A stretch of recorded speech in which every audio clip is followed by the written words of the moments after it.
This is Darius from therabbitpad.com, and in this video I'm going to show you how you can sort data that you have within a spreadsheet in Google Sheets. In this spreadsheet I have a list of states, and suppose I want to have these states listed in alphabetical order.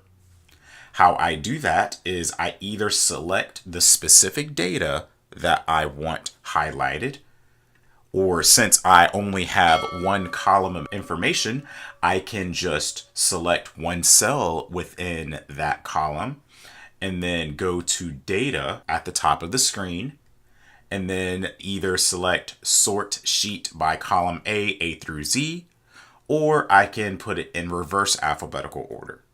So I'm going to put it in alphabetical order, and when I do that, all of the states are now listed in alphabetical order. Now let's say that I had more than one column and I needed to adjust all of the information in the entire spreadsheet. This is how you would do that. First, I'm going to go ahead and fill the spreadsheet with information. I'm just going to assign each state a number.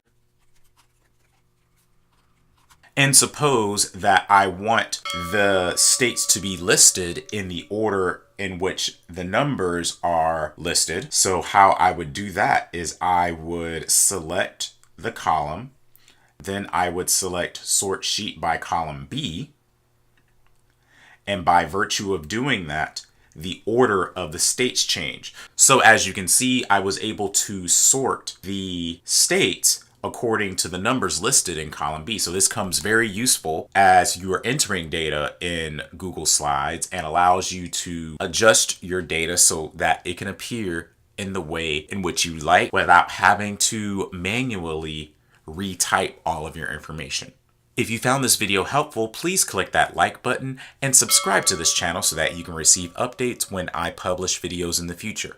Also, leave a question in the comments if you have something you would like me to address in a future video, and please visit my website at therabbitpad.com.